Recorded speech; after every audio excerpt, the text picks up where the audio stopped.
So I've been working from home with young children for the past year. As I've been teaching myself web development, I've also been homeschooling our four young children. And it seems like a good time to share what I've learned that's helped me in this situation.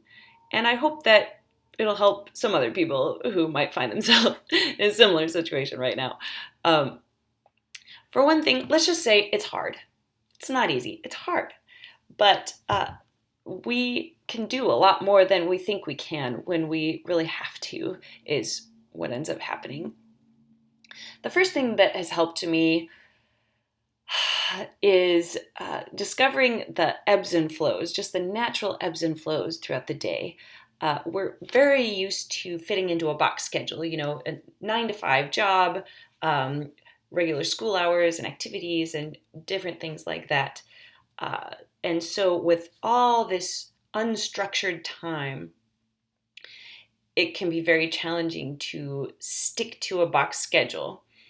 But I would say you don't necessarily have to, because the reason for that box schedule is when everyone's doing the same thing. But if you have flexibility from working from home or homeschooling, you can find out what works for you specifically, besides like Zoom calls or different things that are still scheduled. So for me, what I discovered is there is this natural flow throughout the day, almost like a Pomodoro clock, where I have an hour and a half to work and then 20-minute break, hour and a half, 20-minute break. And the reason that happens is because if I give the kids 20 minutes of undivided attention, whatever it might be, it kind of fills them up. And then they are good for like an hour and a half. They do their own things, they play their games, they do their work, whatever it is. For about an hour and a half, I'm uninterrupted. And then it's time for another 20 minutes of undivided attention. So this is just something I've discovered in my own situation that has helped. And also just knowing myself that I work best in the morning and then in the afternoon and then in the evening. I have my own kind of natural schedule as well. So I don't feel the pressure to work 8 hours straight necessarily. And it would really just lead to frustration if I tried. So that was one thing. Another thing that I discovered along the way was I thought I had to lock myself in my room to focus and get things done. But what would happen is every few minutes, knock, knock, Mom, can you help with this? Whatever it was.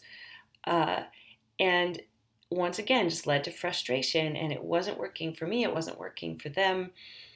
So I decided to try something kind of crazy and different.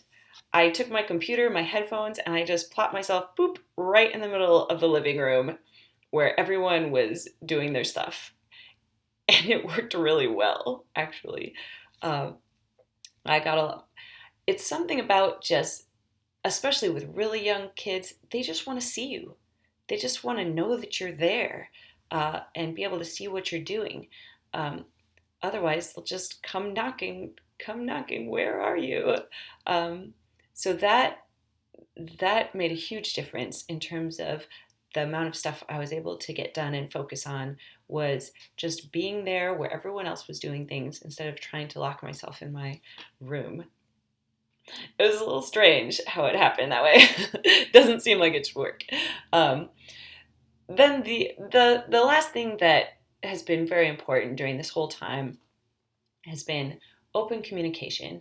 From the very beginning, I've talked to the kids openly about what I'm doing, what the situation is, and they really appreciate that because they feel like they're part of it then, and they are willing to help me in any way I need.